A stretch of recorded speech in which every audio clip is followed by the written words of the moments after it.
Chez le boucher, il y a un bébé qui regarde un chien qui regarde les poulets rôtis. Voilà, maintenant on est devant le petit kiosque à journaux, juste à l'entrée du métro. Et moi je vous laisse ici. Au revoir.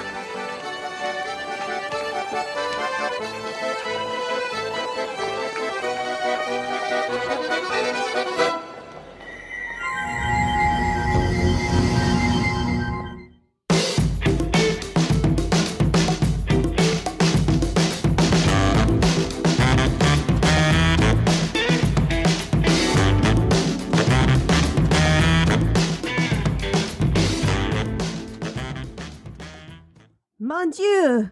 C'est a loup hiver? It's Katrina Porter.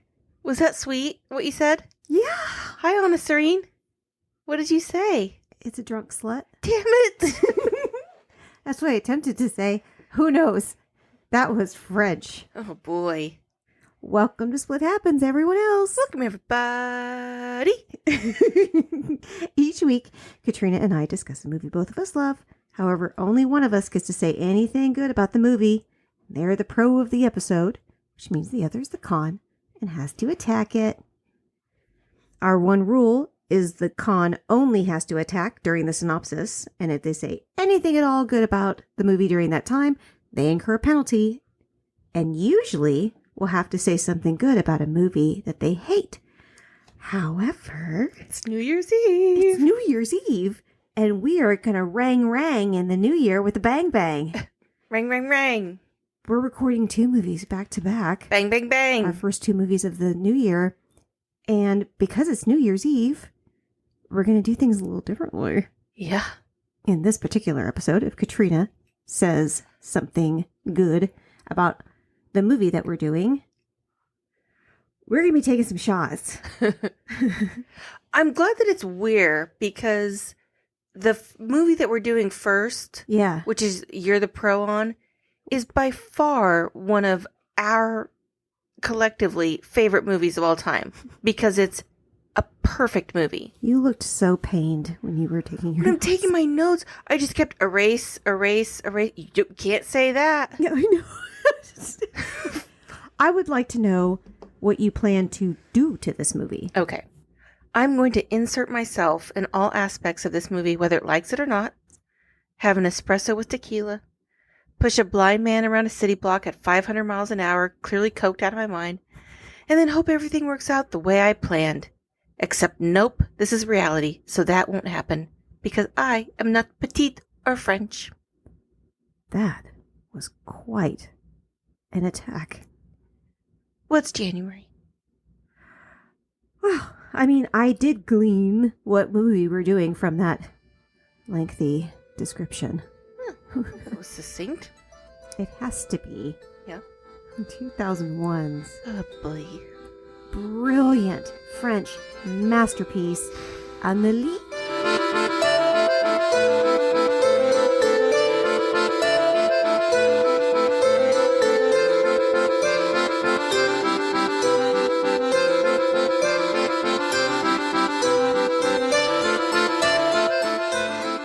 I am... How do you say screwed in French? I don't know. All I looked up is how to say it's a drunk slut. Okay. And I'm still not 100% positive. I wrote it out phonetically, and I still don't think I got It's it right. fine. It's all fine. Mm-mm. Yeah. I love every movie we do because that's part of the criteria. So that kind of goes without saying. But this movie, Mm. I love with a love I feel for very few humans or things. That is true. Yes, because it's perfection. There is nothing to criticize this movie with. Henceforth, when we get into the synopsis, Mm. everything I say will be, as they say in France, Yeah. garbage. Garbage? That's Oh. how they say it? Oh, it's garbage. Oh, okay. I do expect a lot of garbage. Oh, Trash. let's be trash. I don't have any real pre-synopsis trivia because there isn't a lot of... There's a lot of filming techniques stuff. There's a lot of study with this movie. You know I'm not going to understand any of that. Oh, I know. Because well, you don't have to worry because I didn't put any of it in. Oh, good.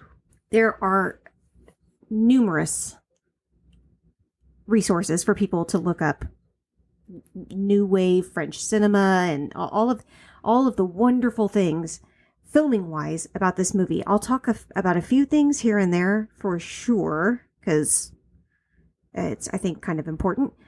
And I can tell you about some of the movies that particular director have done, and I'll give you the budget and gross and kind of a little bit, but I don't have a bunch of trivia with this movie in general. We are fortunate to have, I think it's true to say, several listeners who have listened to all the episodes and could tell us probably better than these two drunk bitches can. I think 2 button pushes in an episode is our max. Except for Twister. Twister does no one. I don't remember Twister. I don't. And I definitely got the 2 button pushes. I think it might have even been in. I think I've gotten 2.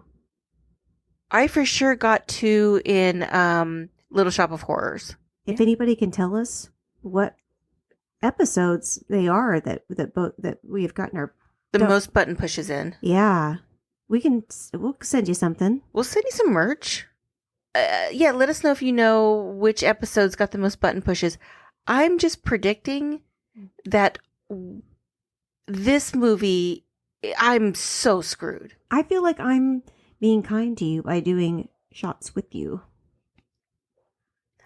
So try not to fuck up too much. I think that it's actually a setup that we are recording these episodes from the lake where neither one of us has to drive. Mm-hmm. Yeah. Yeah. This is what Zero Responsibilities looks like. Sort of. Here's what I'd like to do. Okay. I want to get into it. Okay. Well, let me tell you a little bit. Okay, first. tell me a little bit, and then let's get into it, because Okay. I'm very anxious. I'm starting to sweat. Okay. Well, that could be because of the fireplace. No. I keep kicking the table with my knees because Yes, you they do. keep shaking. Yes. Stop shaking. I can't. It's excitement and fear. This was directed by Jean-Pierre Jeunet. That's Genu? not. No, that's Jeunet. that's not correct. Jeunet. Oh, no, I don't think so. Jeunet. How many French listeners do we have? Ah. We just got our 2023 statistics roundup. And How many of our listeners speak French? Well, I can tell you who doesn't speak French. Me. So please to forgive. It's not a disrespect. I just don't know no better. This movie had, this is really going to blow your mind. Because in 2001, this movie had a $10 million budget. That is it. $10 million. I mean, just the photo booths alone. Right. Those cost a fortune. Polaroids are like $12,000 a film. They're so on trend. On En trend? It's not a real word. Can we disclaimer? Sorry, France. Yeah, definitely. This let's go ahead and episode's going to apologize be in advance. This is going to be chock full of terrible accents. Germany, they Yeah, understand. Sit back, Germany. Germany's like, we know these speeches. Yeah, they know. They can't do an accent. We are not sitting back to this. No. We are listening like we normally listen. We love them because they can't do accent for shit. This movie had a $10 million budget. It grossed $174.2 million. Yay! Massive hit. It's That one is- of the biggest movies that came out of France ever. Okay, but in France, Mhm. would this have been like a mainstream? Yes. This would have been like a box office movie, kind of. Yes. I can tell you they tried to show it, I believe, at Cannes. Con? I think that's where it was. And it was like rejected. That makes no sense, and may God have mercy on their soul. The person that was the selector for it saw it without any music. They're like, to his, credit or whatever, and declined to select it to be shown. Okay, lazy fuck. Well, it's like, it's uninteresting. I'm like, are you insane? This is the most interesting movie I think I've ever seen. Okay, the music is beautiful, but also get your It's- head out of your ass. Right. Well, the Academy got their heads out of their asses for once. Our Academy, the Oscars? Because it was nominated for 2.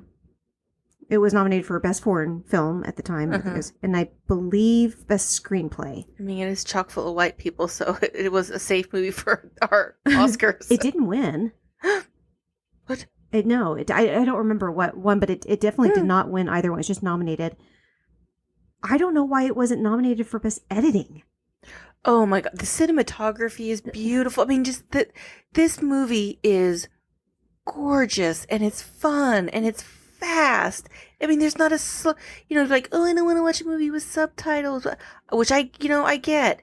Yeah. This movie is so fast. Yes. And there's just, the pacing in it is perfect. I mean, if anybody hasn't seen any other Jean-Pierre Jeunet, I don't know how to pronounce his last name. He has done a number of movies. I mean, not very many. He did Alien Resurrection, was his only American movie. Interesting. He did Delicatessen was his first. He did The City of Lost Children, which I love that one. Oh, that's an intense movie. It has Ron Perlman in it. Uh-huh. It is very him. Uh-huh. He definitely has a distinct style. One of the actors that's in this is in every single one of his movies. Is it Nino? No, it's Joseph, the ex-boyfriend. Oh my God. He is in every single one of his movies. I believe he uses a lot of this cinematographer. I think he works with him quite a lot as well, and editing. What does he say at one point? Docking scheduled. God.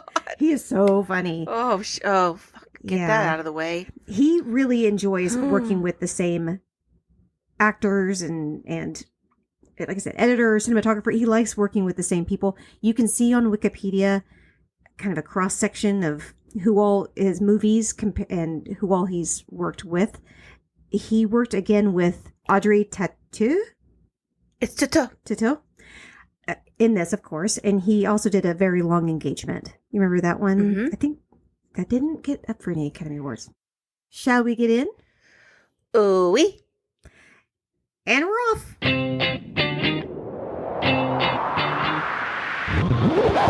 Let the games begin. Our movie begins with a French narrator. No. Yeah. No. What comes before the French narrator? This movie begins on September 3rd, and I want to know what they have against myself and Keanu that it couldn't be on September 2nd. Well, because they don't want to take anything away from your birthdays by talking about all these other significant things that happened on September 3rd. They didn't want to celebrate all these things on my birthday and Keanu's? They didn't want any of these things to overshadow. Well, welcome to my notes, everyone. Yeah, this is garbage for sure. This is garbage. But the narrator is the one that tells you that it's September 3rd, 1973. I was so distracted by Trois. the date. At 6:32 p.m. And a lot happens. There's a bug thing going on. There's some wine glasses in the wind. There's a guy with a weird friend journal. Whoa. That's not a friend journal. Sure it is. That's an address book. Mhm. And this cold-blooded fucker, when someone he knows dies, he just erases their name from their address book. Yeah. If you're not in first, you're last. Right? That makes sense. I don't know. And our titular character, Amelie, was conceived on that time. I take umbrage with this, as What? I do many things in this movie. What? How? Everyone knows this isn't how babies are made. Care to enlighten us? Well, you do have 2 children, but I'll remind you, everyone knows that a stork with a French accent drops a baby off on your porch or your stoop or whatever is in front of your home. And the baby is stuffed inside a croissant, Yes. so it smells like butter and a leavening agent. Mm-hmm. So you immediately fall in love with it. You wouldn't fall in love with it if it wasn't wrapped in a croissant. Have you seen what some babies look like when they're born? Yes. But yes. but even that, like even a baby that looked like an old man, Slimy little things, aren't they? slimy. But if it was stuffed inside a croissant and it came smelling like butter, Yeah. be like, I love you. So is the French stork Yeah. around the world or just in France? Yeah, it's fucking busy. Stork just shows up. Hello. Hello, here's your croissant, baby. I love the color palette of this movie. You'll notice it is a lot of greens and reds, which is The heavy green and red overtone is really perfect since the movie is through Amelie's lens. It makes sense to have everything look slightly off, but also red and green makes Katrina think of Christmas. I know it does. She loves Christmas. So automatically she loves this movie just based on that. Right? I think there should be more colors. Than the green and red? In traditional Christmas lights, there's all the colors. The vast majority of your Christmas decorations are in green and red. Your poor leg. It's shaking so bad. I do know that Paris doesn't actually look like this because I have been there. But the palette looks so deliciously fresh. Amelie's father is an ex-army doctor. You know, this is what's so great about this movie is it gives introductions to characters and it tells you everything you need to know about them. And there's a lot of information, so I'm just going to go ahead and give it. Some people would call this an exposition dump, but go ahead. Is it an exposition dump? If it's just telling you character information, not like the plot? Oh, your poor leg. Oh, oui. Amelie's father is an ex-army doctor, works at a spa. That's cool, right? He does not like peeing next to someone. I get that. He doesn't like people mean mugging his sandals. I also understand he doesn't like clingy, wet swimming trunks. He does, however, like peeling long strips of wallpaper, shining his shoes, and emptying his toolbox and reorganizing it. Man, I am really identifying with this guy. Well, I take serious umbrage with the things the dad Umbrage? likes and doesn't like montage because the movie makes it seem like it's a negative, like he's a tight ass. And they basically are everything I like and dislike, and I don't like this movie making me look like a tight ass even more than I am. It doesn't make him look like a tight ass. It just likes and dislikes. It's humanizing them. No. Amelie's mum is a schoolmistress and has shaky nerves, just like Katrina. She doesn't like wrinkly fingers from the bath. How do you like that? She doesn't like being touched by strangers. How do you feel about that? She doesn't like pillow marks on her face in the morning, but she does enjoy figure skaters' costumes, cleaning the parquet floor and emptying her purse and putting everything back as well. Wow, lots to identify with, huh?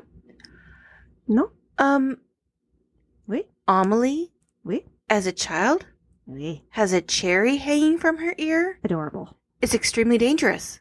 What? No, it isn't. Yeah, it causes prunus avium toxicity. It's a Latin term for cherry, you peasant. That is not Latin for shit.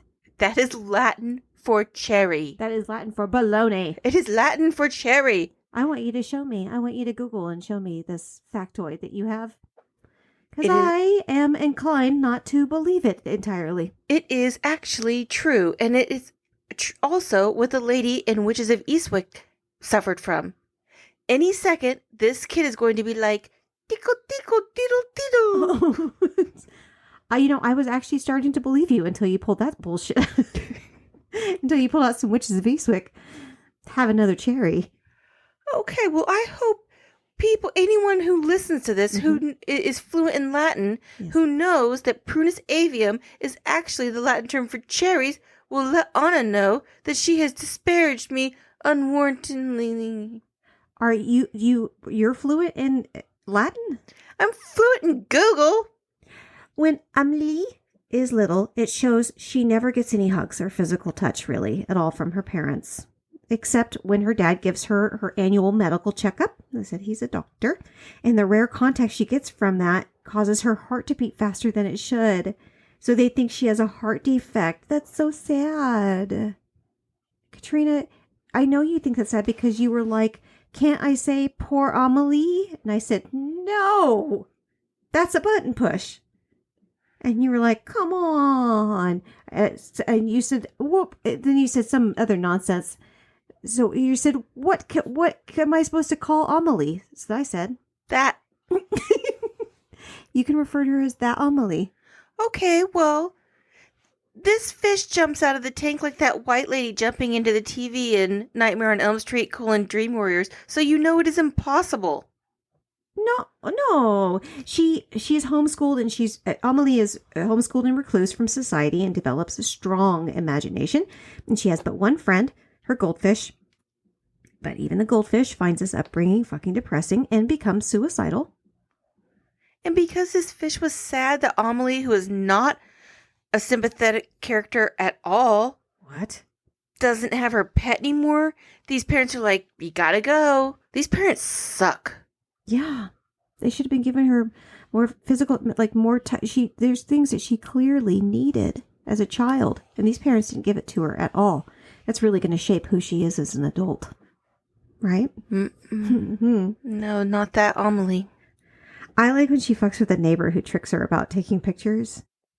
Neighbor tells her she's taking pictures. A car accident happens. He's like, "Look what you did! Your pictures cause car accidents." So she looks on the TV and sees all the accidents that happened that day and thinks it was her. So she tricks him. I also take umbrage at the scene where this neighbor is losing his mind while he's watching sports, because it feels like they are making fun of him, and really, isn't this how you're supposed to watch sports? Like, any second, the world's gonna end if things don't go your way.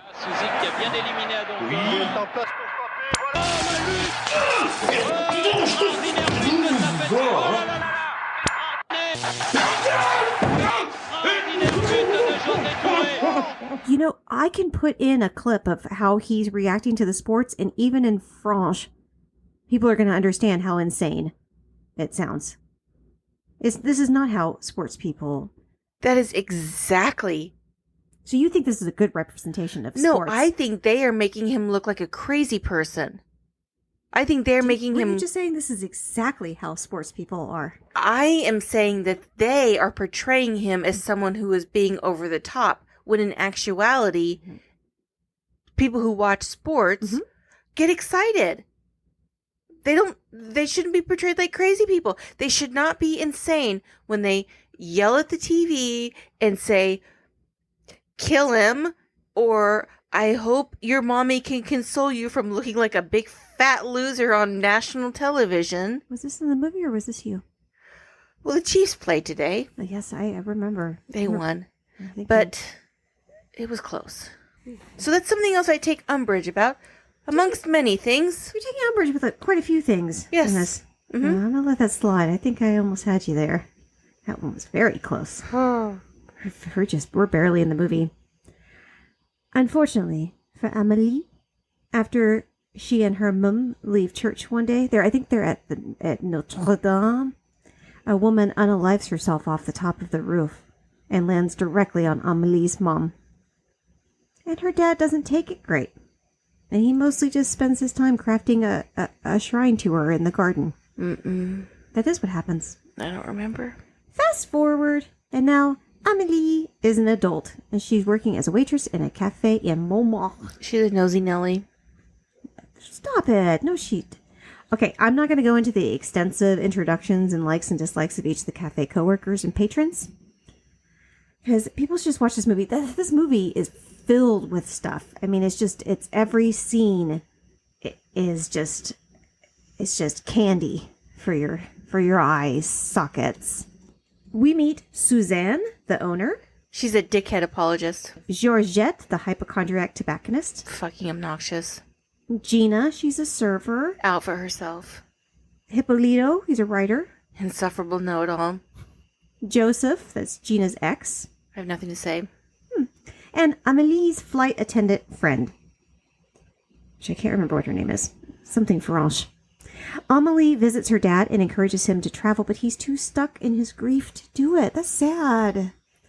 Amelie breaks the fourth wall. She does it a few times in the movie.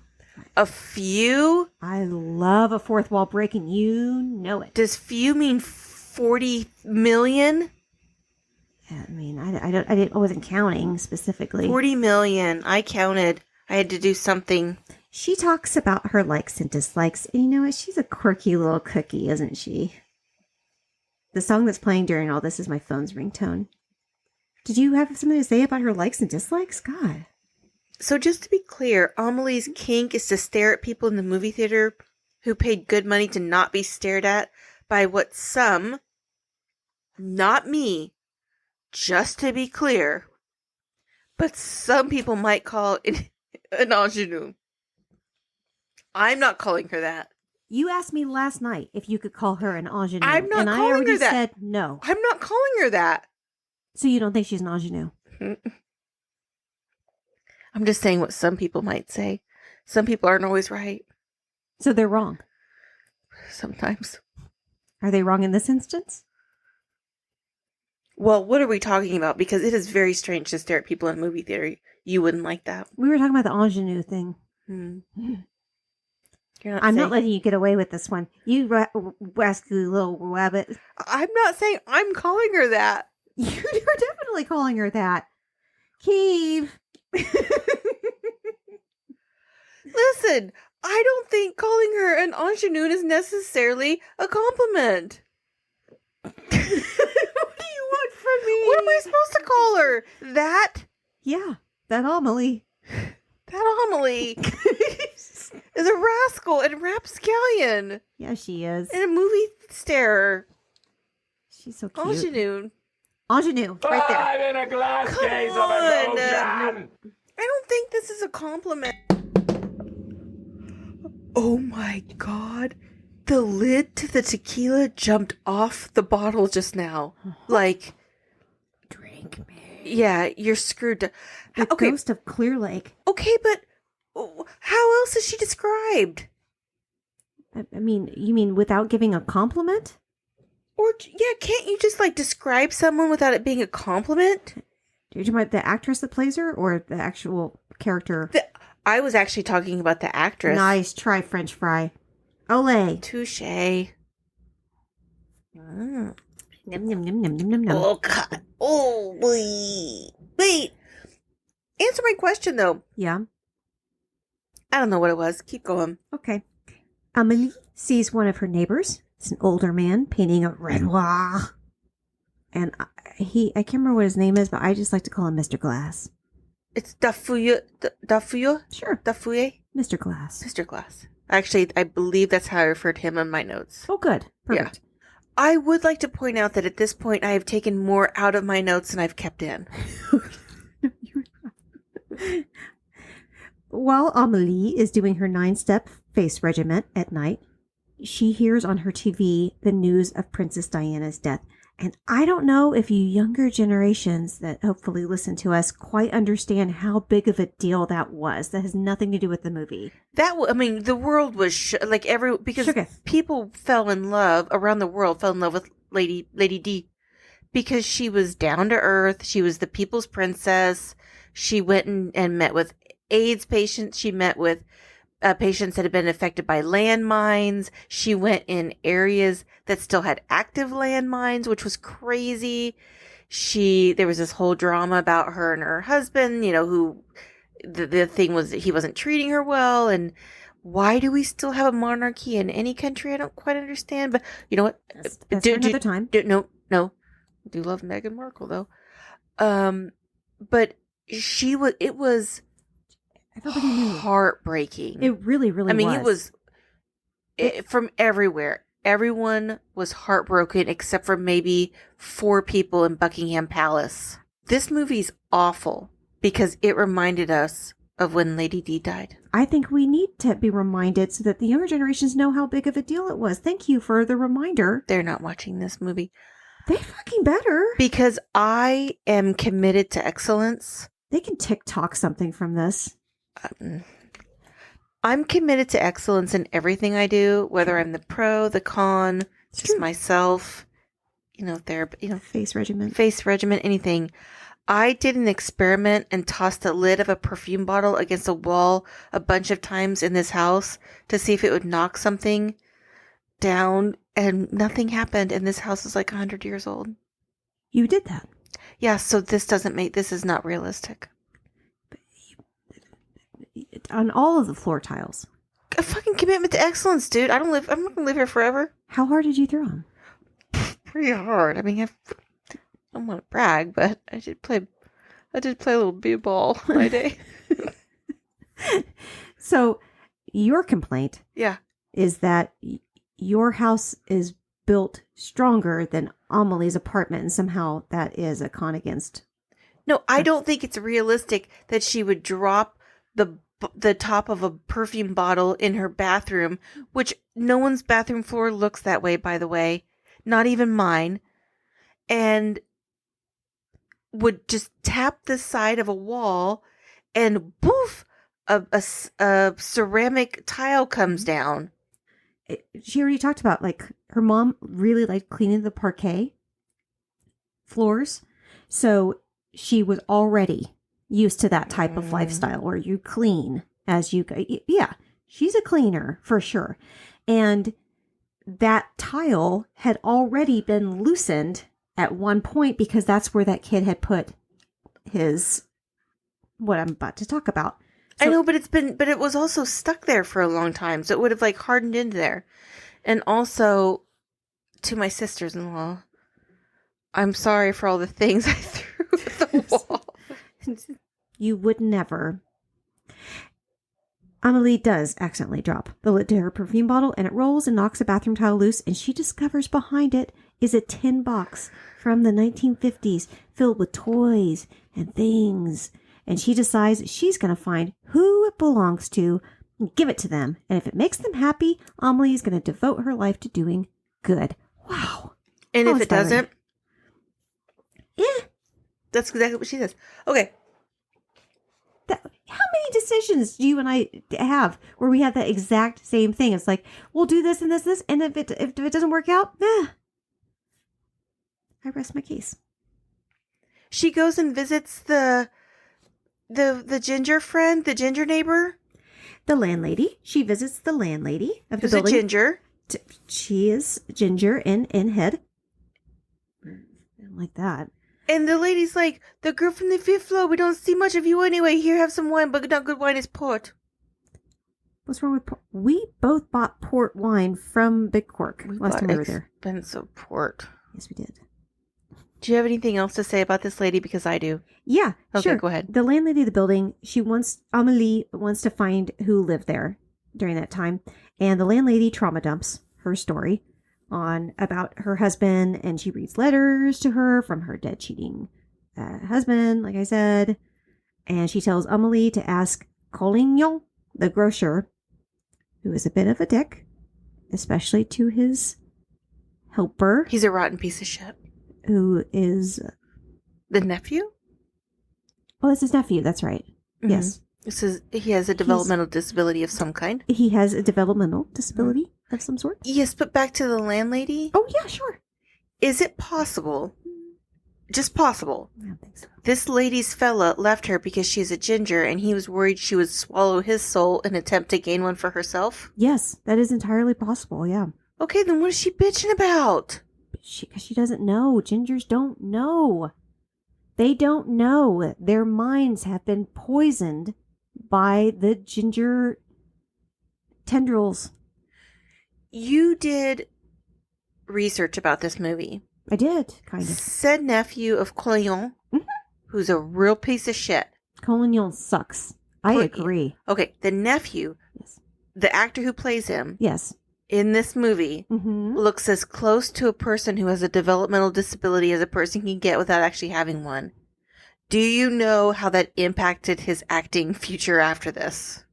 He is quite successful. He is a quite successful actor. In what type of movies? Just regular old movies. He does not typically play this type of role. No. What type of role would you say it is? Helper. I can't believe you didn't ask me about his hand. I'm not asking you about his hand. I wonder if he really is disabled. That his hand is, he had lost it in like his hand is still there, but he had been in an accident. So I think it was an auto accident or something. He definitely was in an accident of some sort, and his hand is no good no more. It's just there. It reminded me a little bit of like when Holly from The Office interacted with Kevin. Yeah. Like, that's a button. Stuff out of the vending machine? Yes. You have 75 cents. So that means you could get anything up in the top row. I love that. That makes me happy. Thank you for bringing that up. Collignon, the grocer who we talked about, he was a bit of a dickhead. He sucks. So Amelie gets a name. She eventually is able to, of the neighbor that was up. I was kind of hoping to skip all of that. Or did you have stuff about the mom and...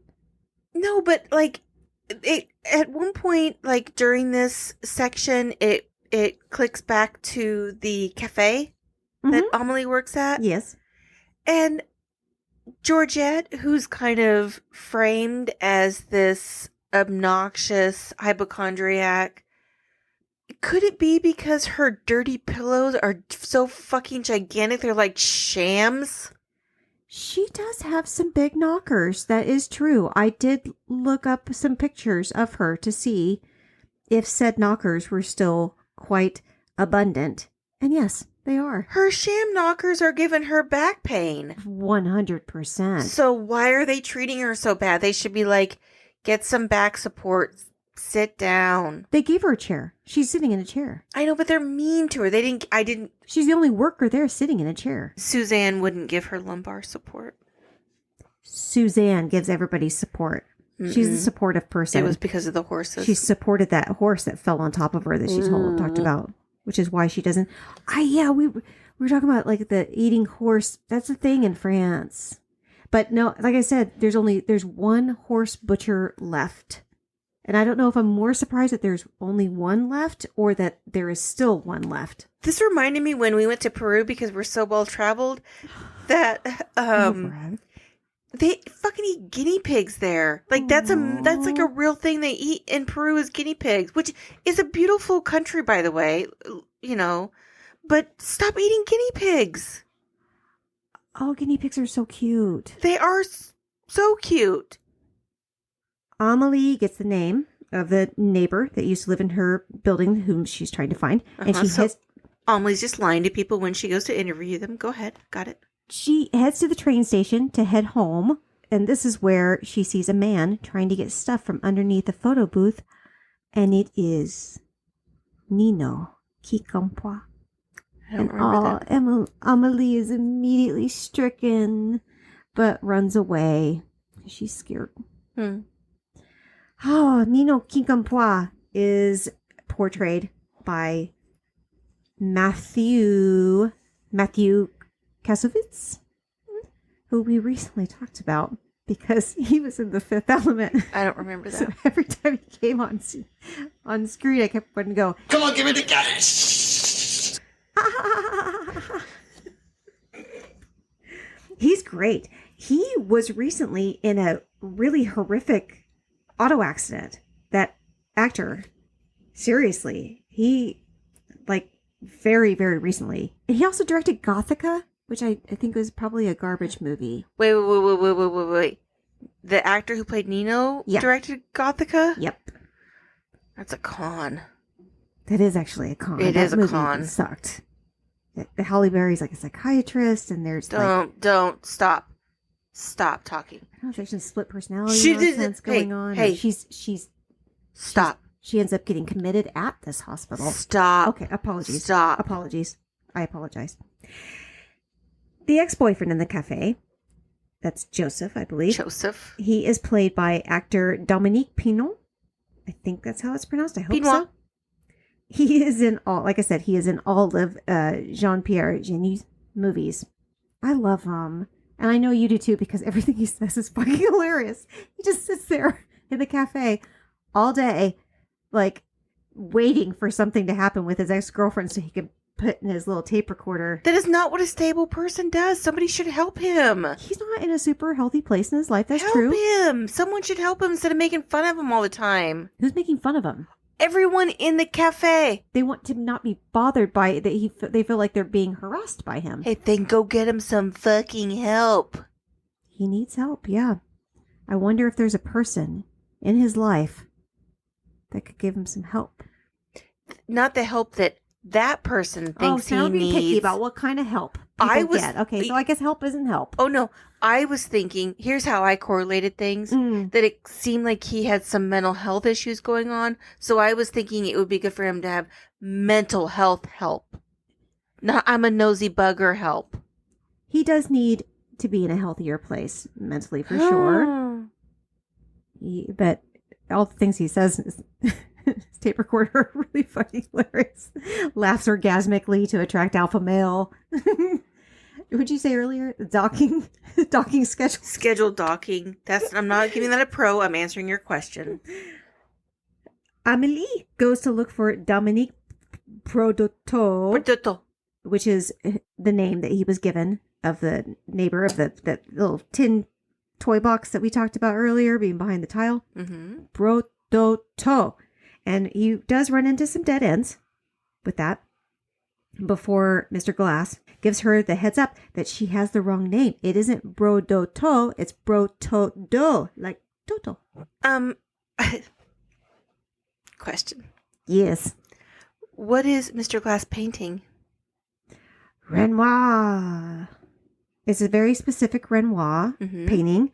He paints one every year because he's French. Okay. And that's what they do. So when I was thinking about doing my happy ending for this movie, I was like, well, I'm just going to look up information about Renoir and make him my happy ending because that would make perfect sense, right? Très bien. Right. Well, he was a piece of shit. Oh, no. He thought women were basically amoral and lived much like children according to the logic of their instincts. So this movie is awful for choosing Renoir over an artist who isn't garbage. Just to be clear, do you think that Renoir's paintings should be in museums and celebrated? That is different than them being in a movie. No, he's specifically talking about the art. He's painting. He isn't saying, I love Renoir so much that I have devoted my life to painting one of his paintings every single year. He's saying, no, I love this specific painting so much, I'm going to paint it every year. I'm specifically telling you that I wanted to use the artist from this movie as my happy ending, and I couldn't because he was a piece of shit. And that's a con. Boom. Keep going. Wow. You know what I like? Well, I like that every place Amelie walks into, somebody offers her booze. Here, come to my place, have some wine. Here, come to my place, have some mulled wine. My place. This is fucking fantastic. they offered her port. They offered her mulled wine. Yum. What? Known as Pinot Grigio? Just a simple, white? Maybe not everybody drinks that. Does everyone drink port and mulled wine? In France. I've been to France, as I mentioned. I spent quite some time there. Did you drink Pinot Grigio there? Fuck yeah, I did. Are you kidding me? I would drink a port. I don't mind that at all. And I love mulled wine. Are you kidding me? It's so soothing, especially in winter. Okay, how do you feel nice. about a corset and a turkey leg renaissance? Okay. Huzzah. Amelie finds the right Dominique Brotodo Oh, I've got something to say about this. and reunites him with his childhood tin box.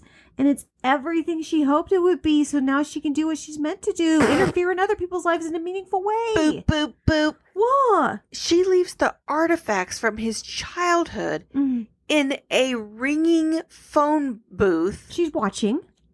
which probably made him feel a little like I've gone crazy, or someone is stalking me, or some crazy shit has happened. Because here's this box of my childhood things that I stashed away in a rando phone booth.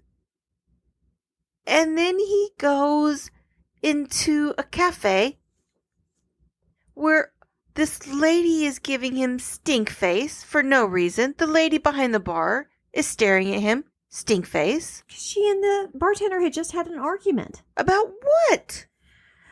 French shit. But he reminisces about when he's a child, and it makes me think every scene that has children in it, the adults suck. Yeah. They do. Yeah, childhood is tough. Boy, this movie is really opening some wounds for people. God, I hope the flashbacks of Finn's life don't mean all adults in his life suck. Me too. Based on this movie. Me too. I think it's very, very sweet I really, really love that. And he decides that he's going to, it definitely had its intended effect. He said, oh, what does he say? He says, I think it's time I called my kids before I end up in a box like this. That is fucking profound. Downer. Is it a downer? I think that line is as beautiful as your face. You call me a drunk slut at the beginning of almost every episode. No, I don't. Yes, you do. I have never done that. I've Rewind. literally never done that. You did that in this episode. You called me a drunk slut in kind of French. No, I didn't. I said bonjour. Bonjour, mon ami. That's what I said. You did not say mon ami. Oh, I did. Oui. No. Très bien. No. Rewind.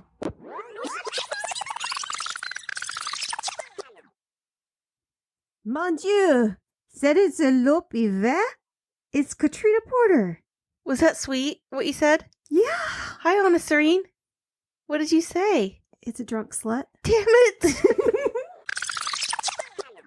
Amelie's first task in her new found.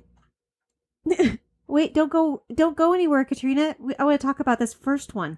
Bye. The first person that she helps in this newfound need to help people is this older blind man from I her fell neighborhood. asleep. I have no notes. I love it very, very much. Very much, this scene. I know you do too. She takes him by the arm and does something that he probably never gets to experience ever. Being able to briskly walk and just see around him. Nothing significant, nothing, describing this beautiful event that's happening, a sunrise, or this just an average day. He would never ever get that, especially like the walking briskly. That alone has got to be such an insane joy to give him.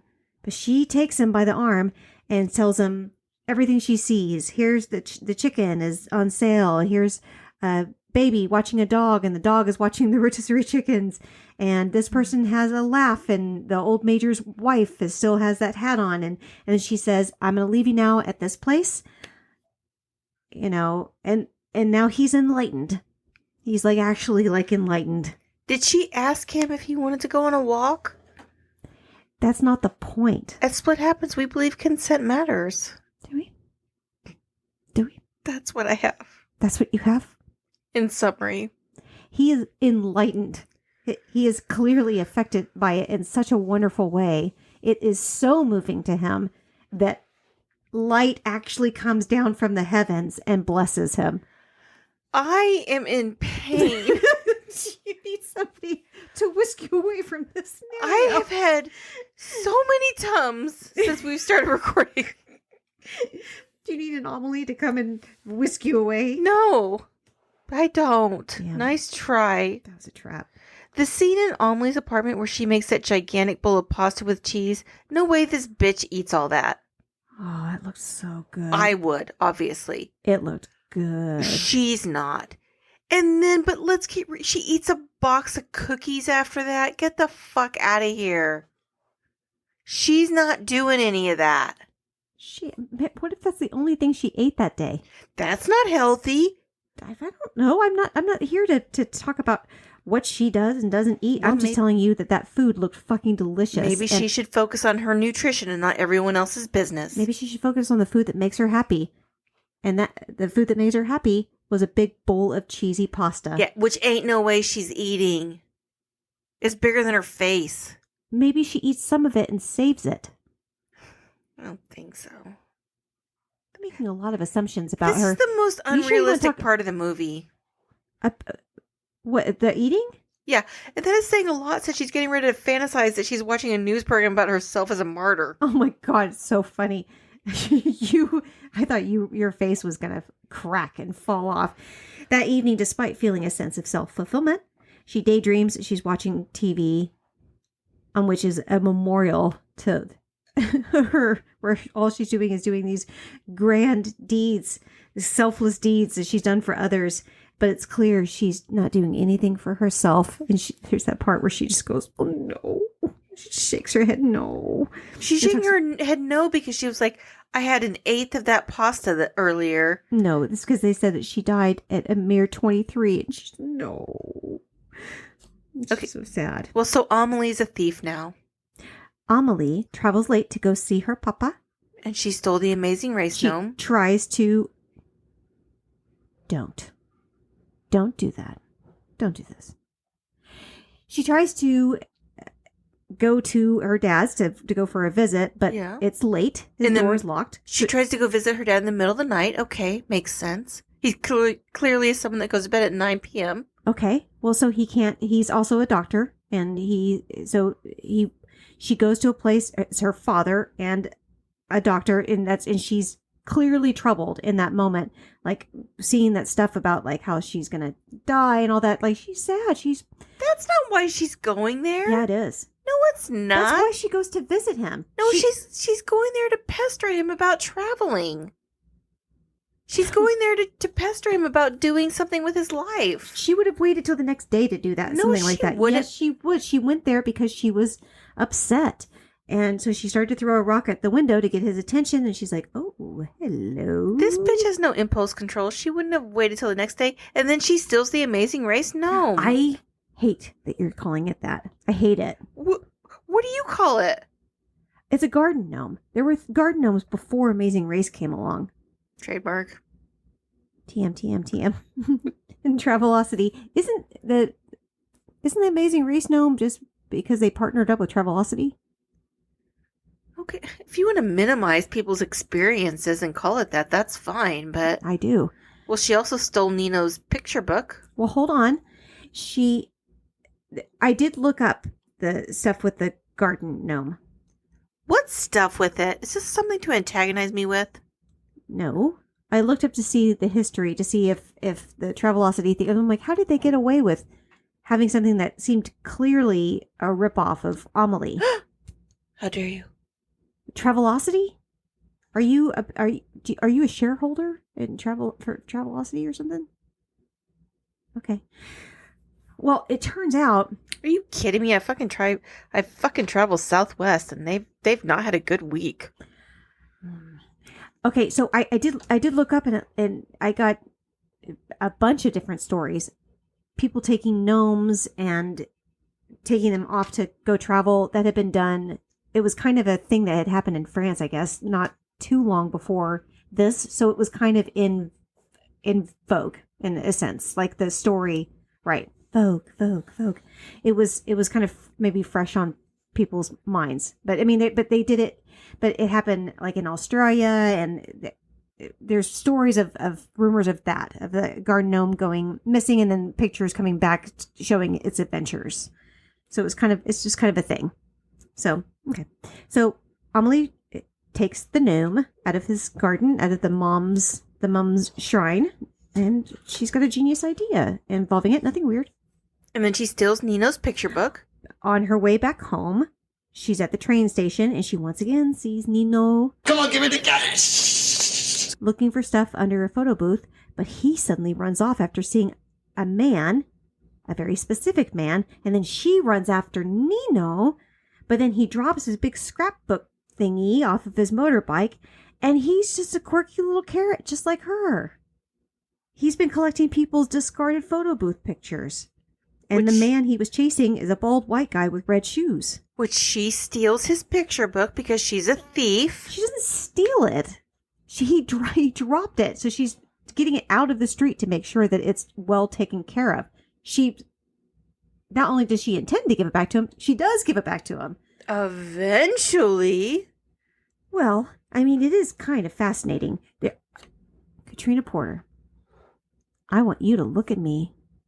Not with your vampire eyes. Not with your tequila eyes.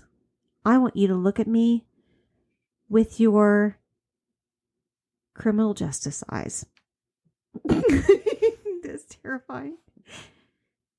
If you found a scrapbook in the middle of the street, what would you do? Would you just completely leave it alone? Or would you pick it up and look at it and see all of those pictures in it and immediately assume that there's a serial killer amongst us? Well, any good investigator doesn't assume right from the beginning we investigate. Right. But you would investigate by picking up that book and looking inside of it. I can't say what I would do. But that probably, huh? I can't say. Why? Because it would be a button push. So it would be a tequila drink.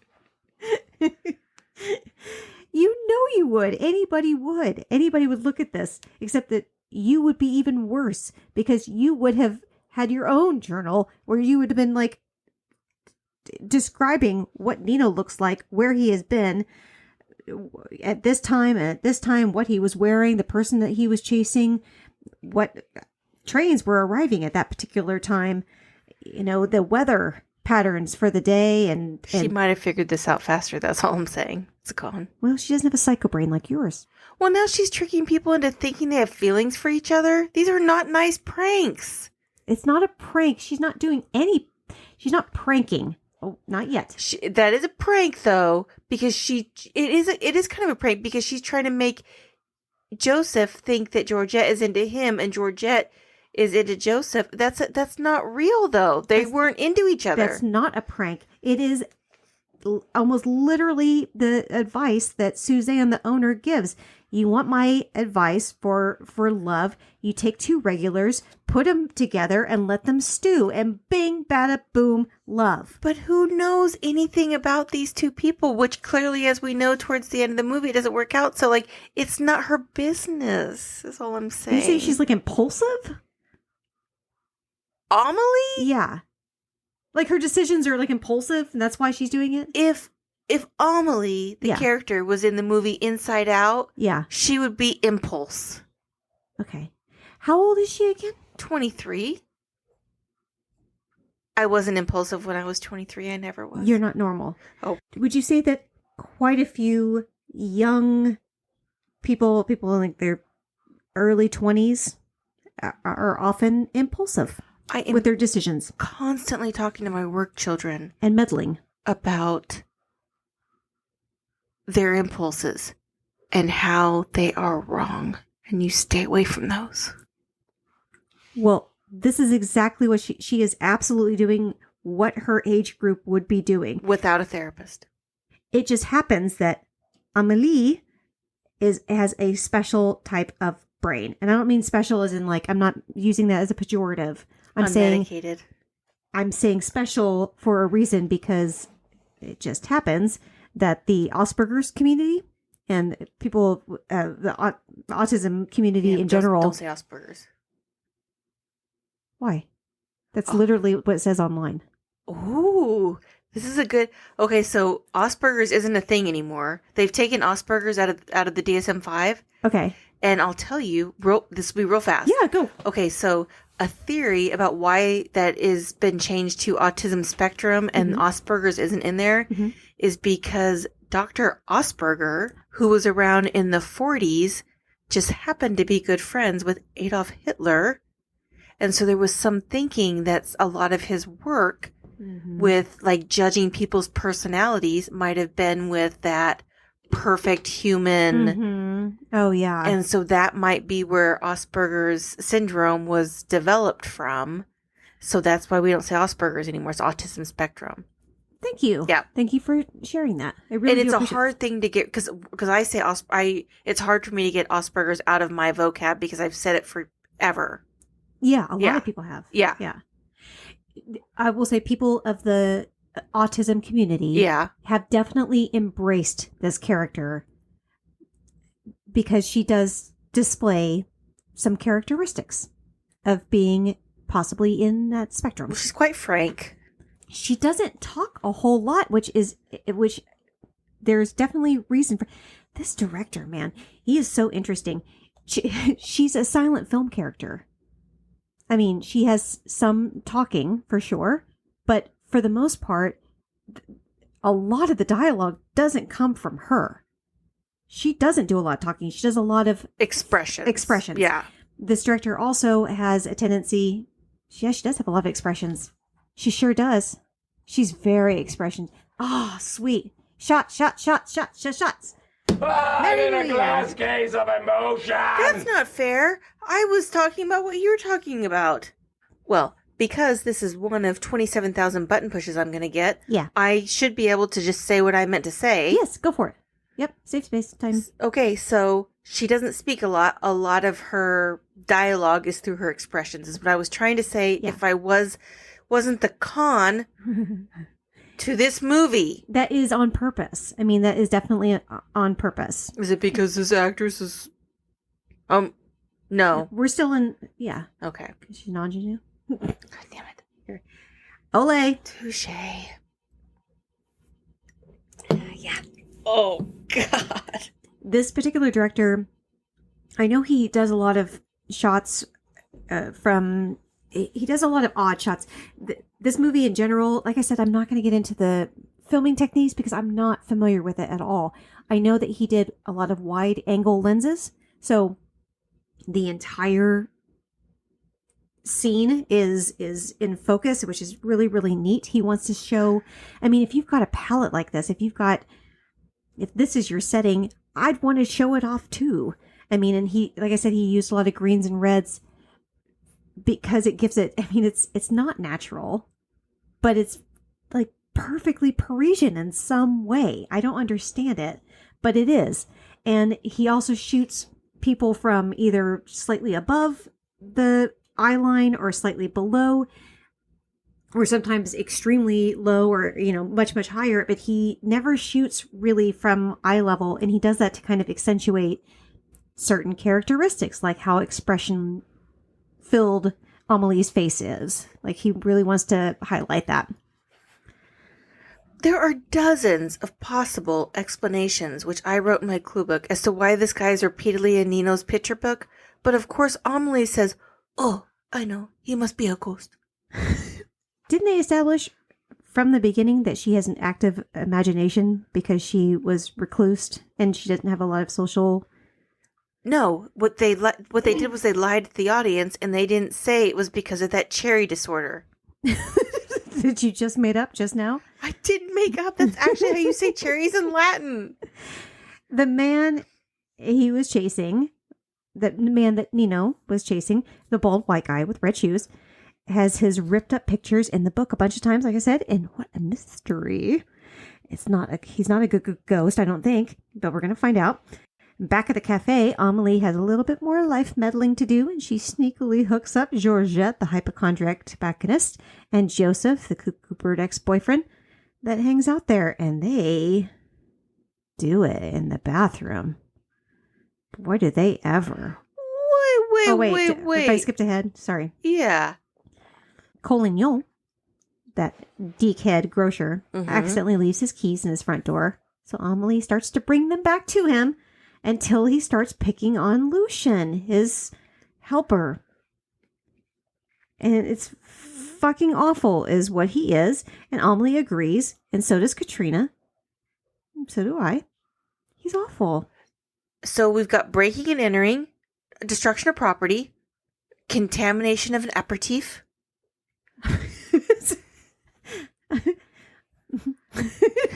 I believe she poured salt in a cognac. Yes, I believe she did. Yeah. Okay. I rest my case. She's an agent of chaos. Is she? Yes. He doesn't deserve that. Oh, he does? Huh. I believe at one point he says to Lucien, his very adorable, sweet helper, "Someone peed in your mother. Someone must have peed in your mom." That's fucking horrible.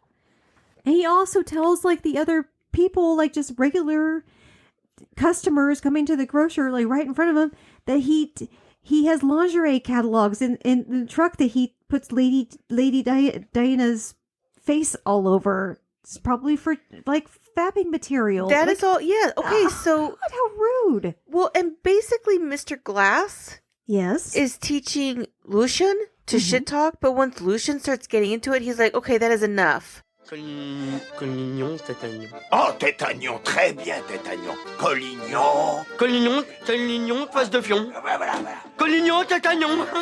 Collignon, face de fion, Collignon, Tétagnon. Collignon, face de... Non. Collignon, va jamais manger que Collignon. Collignon va manger que Collignon. Come on. bien, ça suffit. C'est grave aujourd'hui. C'est très bien. Like I said, Yeah. Amelie agrees. Instead of giving back his key, Amelie goes and makes a copy so that she can fuck with his apartment. And it is brilliant. And I know you feel the same way. It is criminal. Yeah. Criminally awesome. Amelie sees signs up everywhere that Nino put up to find his missing scrapbook. And the number on it leads her to a porn shop where he works at. But he's not there at the moment. He's at his other job, a carnival. We have something before that. Oh, we do? Yeah. I don't think we do. Wait. What? Joseph from the cafe says, "May I?" And then he grabs Georgette's chest, like, and then they bang so loudly no one can enjoy their lunch? Okay. When we were talking about Georgette earlier, Yeah. and you were describing her, She has dirty shams. Those are not pillows. shams, because they're gigantic, right? Huge. You know what? That's not her fault. That is not I'm her not shaming fault. her. Okay. I'm worried about her saying back. You didn't talk about her hair color, how old she is, She's blonde, she's late you to- didn't say anything about her skin. You didn't say anything except boobs. And now you're getting upset because Joseph, a man, the first thing he wants to do is touch boobs.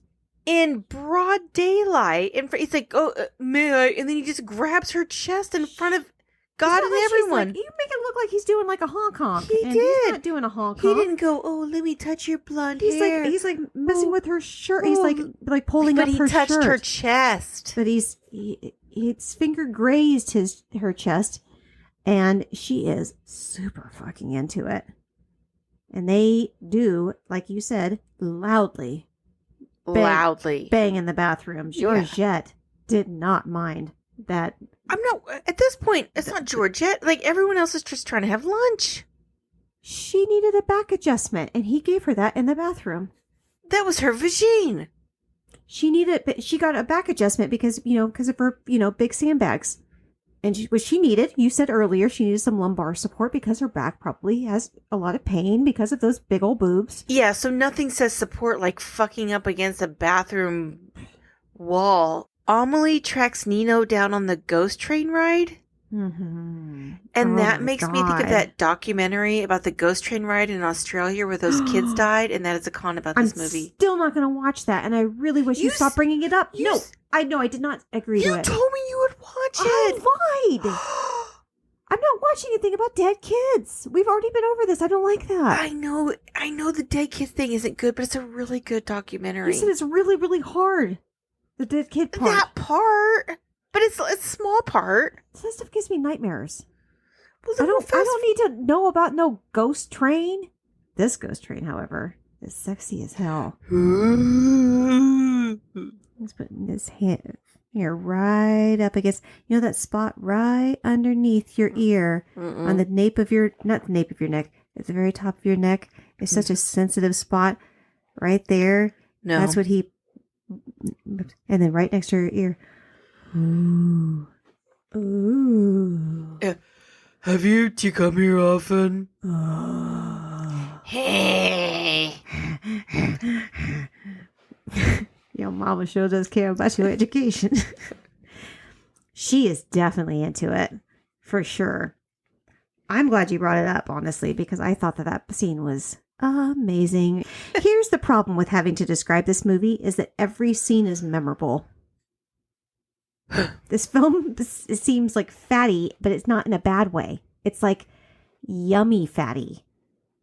It's like a juicy burger and fatty fries, and you're like, yeah, I need every bit of it. Every bit of it.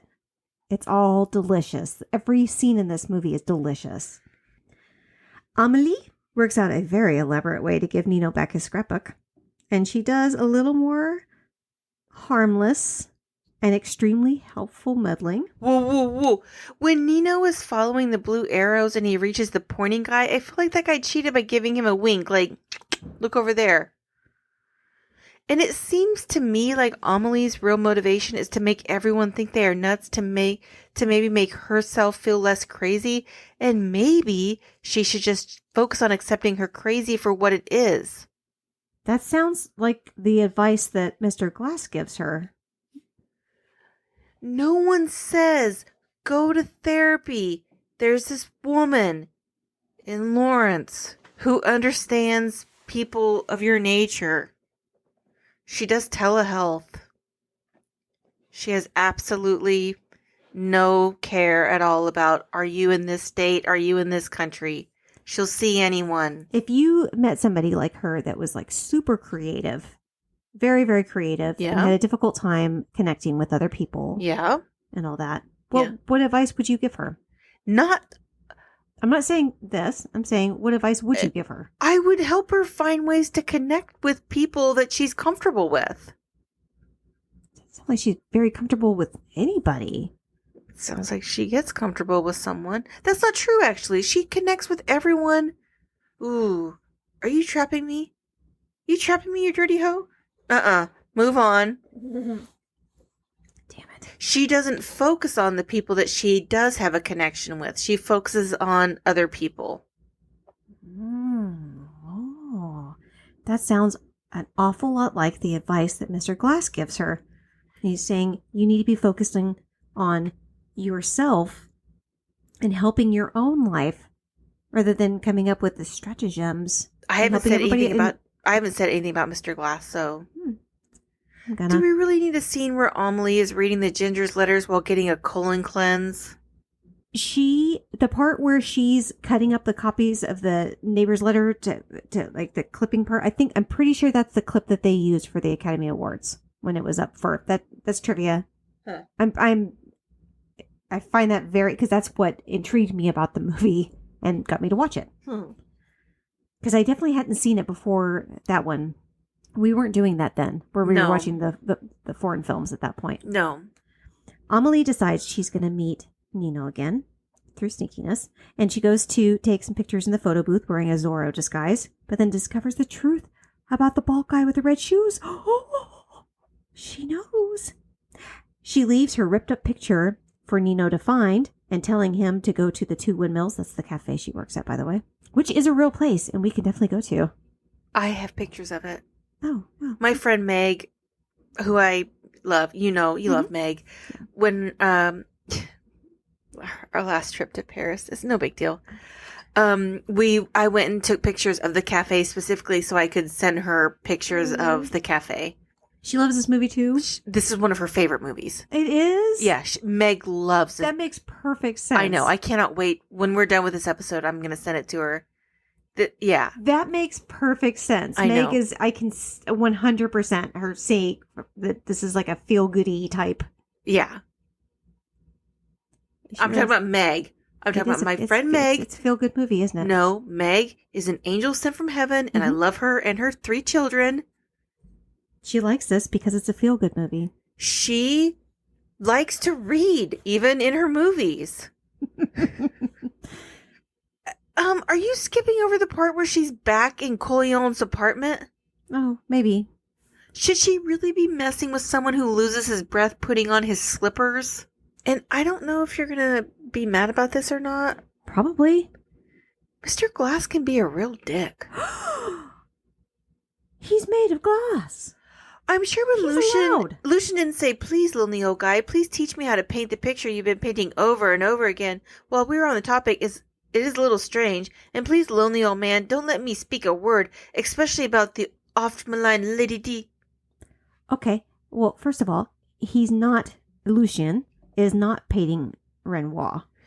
He is in his third picture.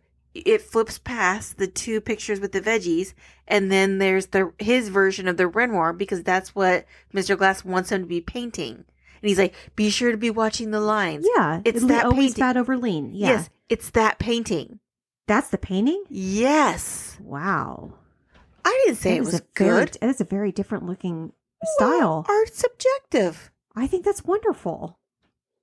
I think that's wonderful. I didn't even know. I just thought it was like a different painting that he just wants to paint. No, he has like vegetable. That's freaking cool that he has like such a different view of it. It flips. It's like vegetable. Yeah, and then it's. I just didn't catch that was the Renoir because it looks so different from the style. Go on. Nothing. talk about it later.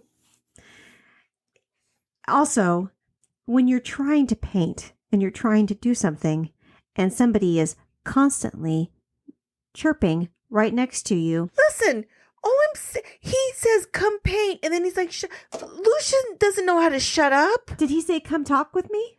Did No, he say, come chitter chat with me? But he needs to know his audience, and Lucian doesn't. He wants to talk. He's constantly being told by Koyon to shut up. You're stupid. No one wants to hear you. You're just He never tells him to shut up. He just tells him he's stupid. He dismisses him all the time. And then Mr. Glass brings him into his apartment and says, come here and paint with me. And then he dismisses him. He's not dismissing him. He's saying, shut up. Don't talking speak about Lady Diana. We're doing this right now. what I want to do.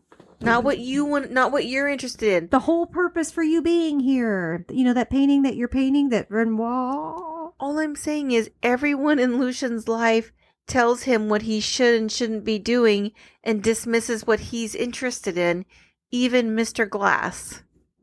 If you say so. I mean, I don't agree with this, but, you know, whatever. It's in the movie. Has Amelie never heard of Occam's razor? Probably not. What does that have to do with? Her explanation to things that defy the law. She's like, she's an imagination. She grew up without any friends at all. And she, in that spurred imagination in her, she's an active imagination. We should all be so lucky. Amelie leaves a ripped up picture for Nino to find, to go to the 2 windmills, the cafe she works at, and then she chickens out when he gets there, but she gets a note to his pocket for him to go somewhere at a specific time. What? Nice try, French fry. What? You're skipping over a lot of shit. Take a drink. Nino didn't notice Amelie standing there right at the entrance. Don't, baby. He was just oohing in her ear for like 5 minutes. He knows her face. In the dark? While he had a mask on? She didn't have a mask. She's facing the other way. Okay. All right. Here's something that you cannot argue with. Oh, good. Okay. Are you ready? Yeah. Nino's sitting at the table. Yeah. In the cafe. Oh, fuck. There is sugar. No, don't do this. On the table. I don't like this. He dips his finger in the sugar. This is my favorite movie, kind of. And then he eats it. The sugar from the table. Not even for a Brad Pitt, Idris Elba sandwich would I tolerate that shit. Ooh. He did. Watch. Hey. Stop it. That's how you know I'm Nino. And then he's like, oh, there's fucking sugar on the table. Who knows where that came from? That's okay. That's crazy. Does this make you happy? None of this makes me happy. This was forced upon me. I don't like that. I'm allowed to say that. I don't like that. Oh, I'm glad that you have choices in what you can and can't say. I do. Great, move on. Amelie gets a note to Nino's pocket for him to go somewhere at a specific time to find out the secret of the man in red shoes. And what is that secret? He's a repairman. That's why he has his pictures there ripped up. That's why he's always at these, because he has to test the machines. How does this repair guy afford brand new red Converse all of the time? Because no way does someone who works all around the city have super clean kicks all of the time. He wears nothing but them. That's his thing. But they're always clean. Because he has like 18 pairs. How does he afford that? He's proficient at his job. He's quite good. You notice that when she called saying that there's a machine out of order, who did they call? The Ghostbusters? Nino asks the other waitress at the cafe where Gina. Gina? Mm-hmm. Gina. Yeah, go ahead. I love this part. Where Amelie lives? Or just about her? About her. Right. Uh-huh. And she says, sure, here, I'll give you that information. No. Yes, she does. She tests him by saying, do you know proverbs? Yeah. I think it's a weird translation, but I mean, idioms, probably. Like, some people are really into that. And then she gives him Amelie's a dress. She says from the start, I like you, so I want to screen you first to make sure that you're going to be okay for my friend. So I'm going to ask you if I, word association, and that's my testing tool. Do you know who's great at word association? Who? Jack the Ripper. Was he? Yes. Was he? Yes. The Zodiac Killer. Knife. Blood. Face. Off. That's Neck. Slice. guts out. This is a transcript. Laces out. Out. Yeah. Zodiac Killer. Virgo. Easy kill. Where are you going with this? Scorpion. We all want to kill. Scorpio. Scorpio. Thank you. Do you happen to know how many serial killers are Scorpios? Probably none. None. Yeah, I would say none, actually. Yeah, none.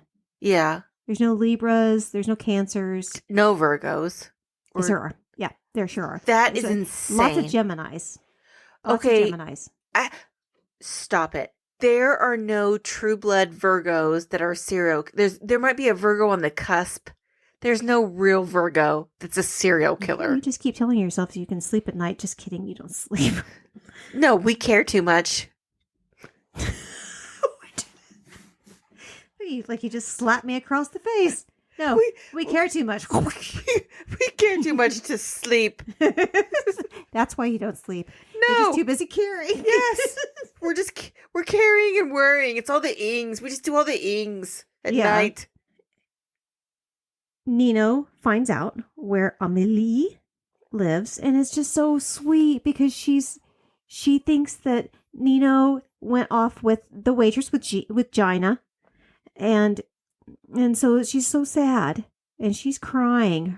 She's sad. She's crying, but then knock, knock, knock. No, stop. Mm-mm. You know that this part I shan't. literally makes me crazy.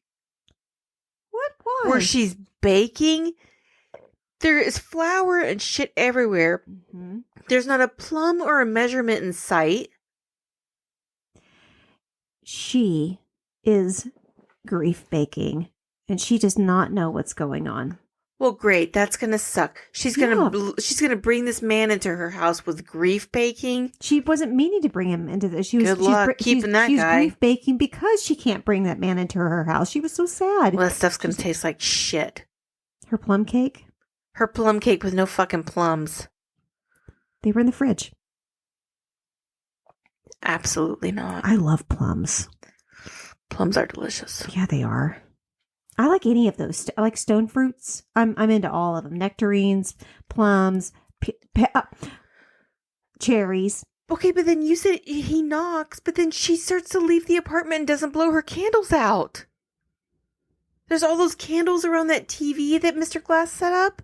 Oh, that was sweet. But she didn't blow the candles out. She just was running off. She did. She blew them out right before she left her room. Didn't. Yes, she did. No. She turned off the TV and went, No. and then got all of them because she has the active imagination, and she was able to do that. That's really, really cool. No. But she's about to run out to go get him. She's about to run out the door. Stop. Don't. To go get him. Don't sleep us in Seattle, me. And she opens the door. I know what you're doing. Fast. Stop. And he's there. Stop. He's there. I know what you're doing. Stop it. And then they kiss. No. What if he hadn't bathed and she starts kissing his face and he has sex worker glitter stuck to him? Boom. So you think he's unclean? I'm asking questions. So sex workers don't deserve to be kissed? Sex workers deserve whatever it is they want. And call me. I will talk you through your situation. But... Well, don't ruin this moment for me. She starts to fly out the door, but he is right there. And he's going to say something. And she's like, shh. Stop. Shh. And then she does like the tiny kisses. She's like, this is intimacy. She's welcoming in intimacy in a way that's comfortable for her. Probably because she's on the spectrum. And she says, here, here, here. She kisses him first. And then they kiss, and then they do it too, I think. It is so romantic. And then her dad actually does do some traveling at the end. Everybody's happy. Everybody's lives are better now, including hers. Okay, so in summary, Uh-huh. the moral of this movie is meddle in everyone's business and do what you think is in their best interest, and everything will be okay. And yet, when I apply for jobs on people's behalf or sabotage their unhealthy relationships or get on a ghost train and make silly noises in someone's ear, I am controlling or too much or even within 10 feet of a restraining order. Okay, just to be clear. How often does this happen? And does Patrick Mahomes have anything to do with this? I would never. I have successfully broken up a couple unhealthy relationships with my work children. You look so proud. Dude, they were Okay, awful. no, we have no time for that. Don't even get me started on that fucking Logan. No, we don't have time. We don't have time. Yeah, we can't unwrap. That's the end, We still right? have another. Well, after Amelie and Nino are riding off on his motorbike, and that's so sweet. And that's the end of the movie. It's done. Yes. It's over now. Ah, amor.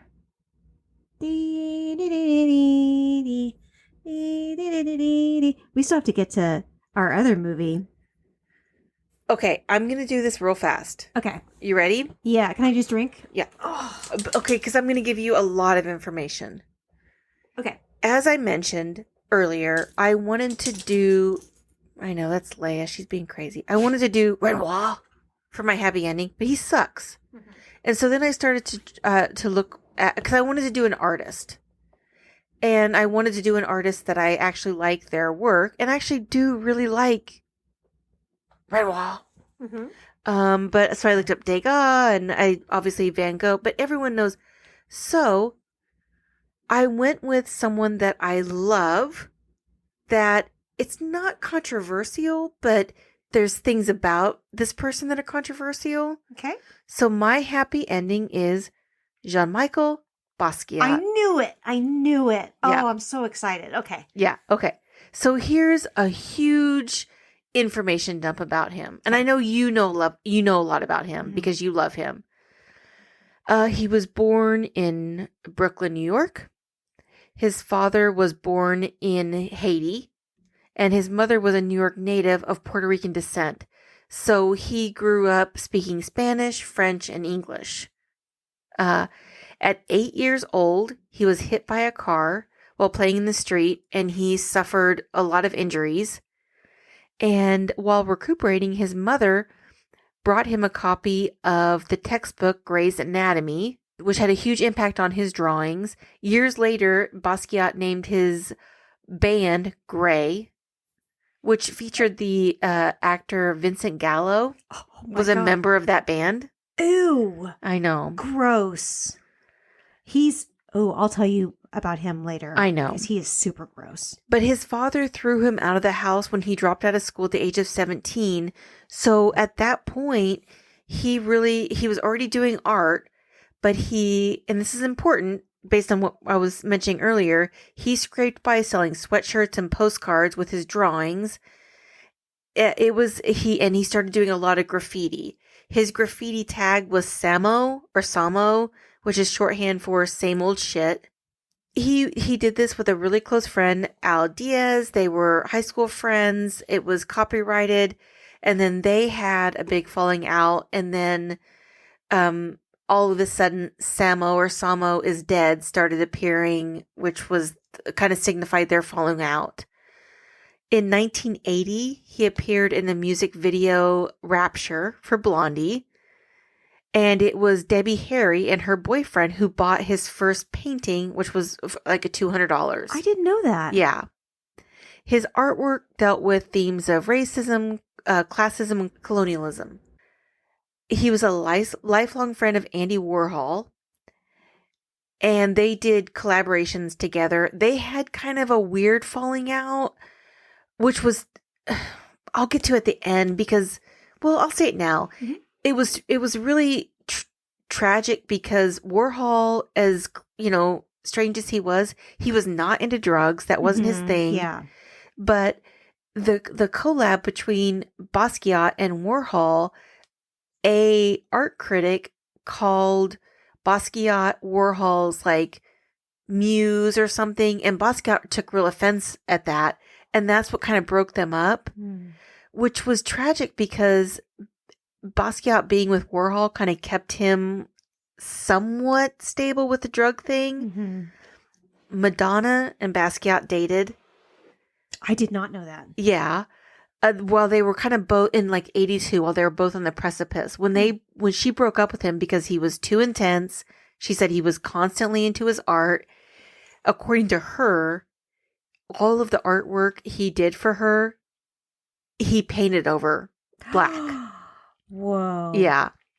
He got famous pretty early on, which was kind of crazy because a lot of his work was like about, as I mentioned, was about classism and stuff. Like graffiti.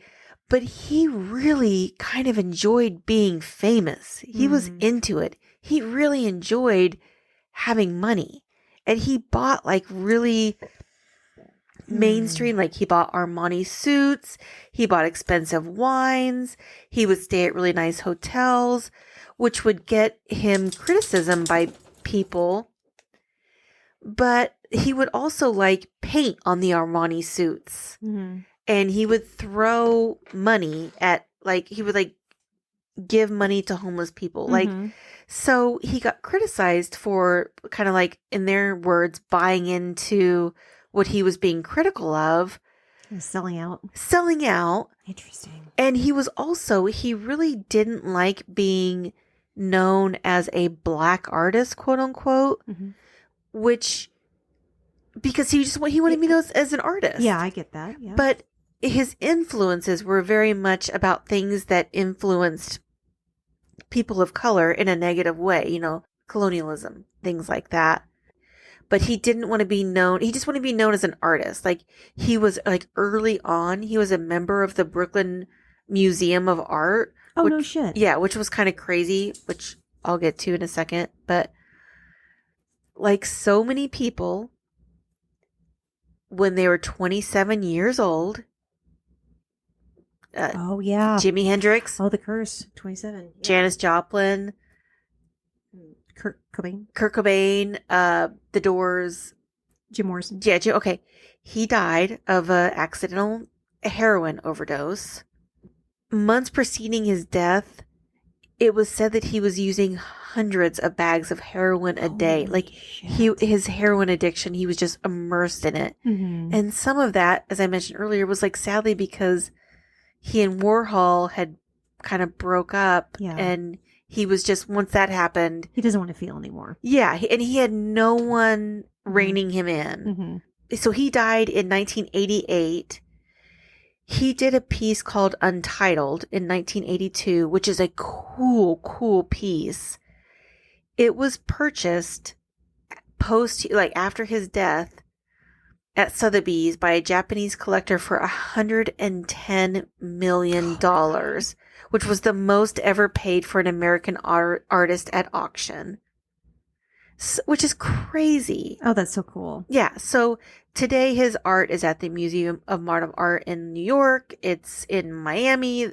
It's all over the place. And I wanted to do an artist for this, but I also, because you and I have talked about this quite a bit, it's interesting because his family owns his art. He has 2 sisters. Yeah. And he loved, it's everything that was said about him. He really loved being famous, and he really loved his art being out there. But he also had a problem with commercialism. That was like all his graffiti tagged, like the Samo was like tough. So now a lot of, like, he has I shouldn't say he, the people who own his art did a collaboration with Coach. I own a Coach purse that's a Basquiat, which is my favorite. I love. Alison Olivier is a famous designer right now, is doing a collaboration. Maddie has several shirts. Because she's an artist, and right. It's right up her alley. Her owning shirts, that's different. Like, these artists, that's different actually, because people selling shirts with his art on it is different, in my opinion, than like Coach and. I mean, it's tough. This is a tough one. It's tough because I want all of the stuff because I love his artwork and I love that they're making like these cool sweaters with the crown. But I also feel kind of weird about it because I don't know. This is a really, really good point. I mean, as far as like him wanting to, wanting that exposure, wanting his art out there for sure. So, I have no idea. I mean, that's the thing he's no longer with us. So we can't say like what's icky and what isn't right for him. I mean, it's tragic that he died when he was 27, but what he did for the art world is, I mean, it'll be forever lasting. It's incredible. He sounds like he was a good guy. The movie Basquiat was so good. It's Jeffrey Wright. Yeah. He's just phenomenal. Yeah. Well, he's great. And it has, what's his name from The Crow? Caw, bang, fuck, I'm dead. Oh, yeah. I can't think of what his name is. I know. And I'm trying to think of, is it David Bowie? David Bowie plays Andy Warhol, yeah. It's great. Yeah. It really is fantastic. And it really shows, I mean, it's tragic. What a wonderful, I'm really, really, really glad that you picked him. I love his work. Mm-hmm. I think he's fascinating. Yeah. I same. I struggle with that as well. I don't know what the line is, honestly. It always feels like it's not, like it's the things that I want because I want to celebrate and I want to be a part of it and show, because I think a lot of this stuff is so beautiful and so cool. And I want exposure to that personally, but I don't know what the line is. I know. So it's tough. That's a really, really good point to bring up. I'm looking forward to talking about that more. Yeah, I would love to hear people's opinions about it because I think he's fascinating. I love his artwork. There was a big like Tiffany ad that had Beyonce and Jay-Z in it because I can't fucking remember the name of the Jay-Z song right now because of all the tequila he made me have. But he basically was like, I'm the new Jean-Michel. I think, this is a song that has Picasso in the title. Fuck, I can't remember. But anyway, there was a Tiffany ad recently that had Jay-Z and Beyonce with a Basquiat print in it. But so when he passed away, his net worth was $10 million, and then after he died, this collector bought, as I said, one of his pieces for $110 million. One of his pieces. That's wild. Yeah. So obviously his family is. Yeah. Which is kind of, his dad kicked, it's so. Yeah. This is tough. Anyway. I'm so glad you brought, I love that. I really do. I think it's absolutely within the spirit of what we're doing. Yeah, because I don't know that a lot of people really know Basquiat. And if you don't look his stuff up, it's cool. Very cool. Very, very and cool. It sounds like he wasn't a douchebag like, Wah. Well, are we about to do another one? Yeah. Another movie? Yeah. Can we say what it is? Let's, if you're going to do something sweet like Amelie, you can only follow it with something equally sweet like 1986 Cobra, starring Sylvester Stallone. I bet I don't get a single button push. I bet you are correct. I bet I'm not. Because I had that tequila with you. Until our next movie. Bye, Katrina Porter. Bye, Serene. Bye, everyone. Bye.